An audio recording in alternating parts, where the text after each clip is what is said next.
4, 5, 6, 7, 8। ये तो इतने ज्यादा हैं कि गिनना मुश्किल है। इन तस्वीरों को गौर से देखिए, क्योंकि अगर मॉस्को पर हवाई हमला हुआ तो पुतिन के देश पर नाटो की फौज ऐसे ही टूट पड़ेगी। सैकड़ों कमांडो मॉस्को पर ऐसे ही आसमान से उतरेंगे और पुतिन के देश में कहर मचा देंगे। कोई क्रेमलिन पर कब्जा करेगा तो कोई रेड स्क्वायर पर। मॉस्को में चारों तरफ नाटो की सेना होगी। रूस के खिलाफ बाइडेन कैंप की इतनी बड़ी तैयारी पहली बार देखी जा रही है। नाटो की वायुसेना इस वक्त बहुत जोश में है और उसके हमले में रूस को रौंदने की पूरी कोशिश नजर आ रही है।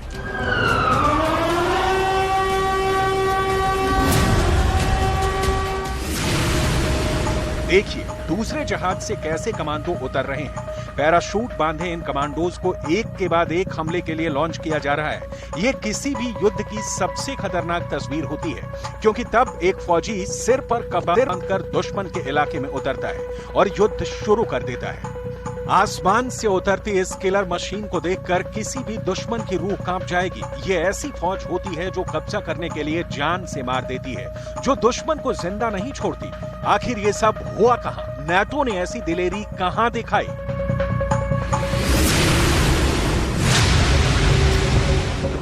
ये है जर्मनी का एयरबेस वुन्स्टॉफ एयरबेस और यहाँ युद्धाभ्यास एयर डिफेंडर 2023 ने यूरोप में यूक्रेन से भी खतरनाक युद्ध, या कहें कि जैसे तीसरे विश्व युद्ध की तैयारी दिखाई है। ये है एयरबस 400 माल वाहक विमान, जिसके जरिए दिखाया गया है कि बहुत बड़ा मिशन कैसे लॉन्च किया जाएगा। नाटो के युद्धाभ्यास एयर डिफेंडर 2023 के टारगेट पर हैं पुतिन के दो बड़े शहर। पहला है मॉस्को और दूसरा है सेंट पीटर्सबर्ग। रूस के इन दोनों शहरों पर काउंटर अटैक के लिए नाटो का सबसे बड़ी एक्सरसाइज से डराने की कोशिश है। 2023 zeigen wir, beweisen wir und demonstrieren wir die Verteidigungsfähigkeit dieses Bündnisses. Diese Übung ist im Signal gegen niemanden gerichtet. Es ist ein Signal an uns, an innen gerichtet, in die NATO hinein. Es sind überwiegend NATO-Staaten, die an dieser Übung teilnehmen, die deutsch geführt ist, dass wir in der Lage sind, dieses Land und dieses Bündnis zu verteidigen. जिस विमान से सैनिकों को launch करके दिखाया जा रहा है, ये यूरोप का ही बहुत खास विमान है। इसका नाम है A400 या एयरबस 400, जो 37 टन यानी 37,000 किलो तक का वजन उठा सकता है। इस विमान से 120 सैनिकों या पैरा कमांडोज को लॉन्च किया जा सकता है। ये 8,000 किलोमीटर की दूरी तक उड़ान भर सकता है, यानी ये मॉस्को पर सेना को लॉन्च करके आराम से वापस यूरोप के किसी भी एयरबेस पर उतर सकता है। इस विमान को यूरोप के कई देश इस्तेमाल करते हैं।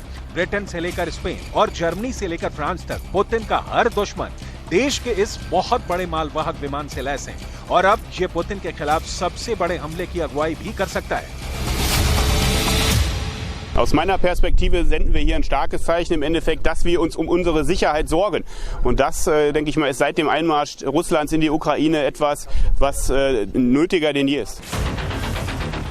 रूस पर हमले के बारे में अब तक नाटो ने सोचा नहीं था, लेकिन यूक्रेन के युद्ध में हुई तबाही के बाद पूरा नाटो डरा हुआ है और उसे लगता है कि पुतिन को डराने के लिए जरूरी है कि आक्रामक नजर आया जाए, नहीं तो पुतिन यूक्रेन की तरफ पूरे यूरोप को भी कच्चा खा जाएंगे। पूरे यूरोप में पुतिन को लेकर दहशत बहुत ज्यादा है, इसमें कोई दो राय नहीं है। ये बात पुतिन और उनकी फौज भी बहुत अच्छी तरह से जानती है। पुतिन के खिलाफ नाटो का मिलिट्री मीटर देखिए। अब तक नाटो का ये डिफेंसिव या रक्षात्मक नीति पर चलता रहा है। यूक्रेन की आड़ में रूस से लड़ता रहा है, लेकिन अब इसके मीटर का कांटा आक्रामक वाले दर्जे पर पहुंच चुका है और एयर डिफेंडर 2023 वाला युद्धाभ्यास इसकी मिसाल है। यही वजह है कि यूरोप से अब बहुत ही खतरनाक फाइटर जेट भी लॉन्च हो रहे हैं। ये वीडियो पुतिन को डरने पर मजबूर कर सकता है, क्योंकि खतरा परमाणु हमले का भी है। ये अमेरिका का F-13 है।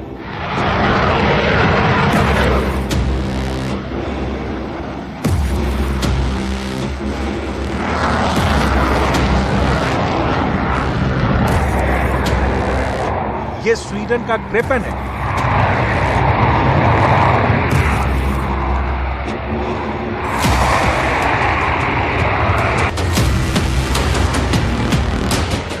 ये ब्रिटेन का यूरोफाइटर है। यहां जर्मनी का यूरोफाइटर भी है।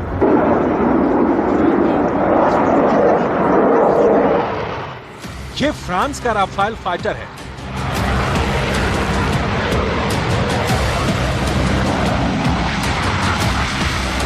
ये नॉर्वे का F-18 सुपर हॉर्नेट है।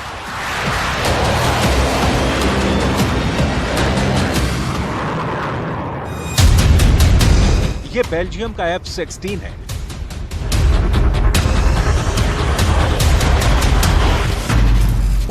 इन सबके टारगेट पर है पुतिन की राजधानी यानी मॉस्को। ये फाइटर हर दिशा से उड़ेंगे और इनके निशाने पर होगी रूस की कैपिटल। अगर ये विमान रूस की सरहद में घुस आए तो क्या होगा? क्या पुतिन इन्हें रोक पाएंगे या ये मॉस्को पर ऐसी बमबारी करेंगे कि नौबत वर्ल्ड वॉर की आ जाएगी?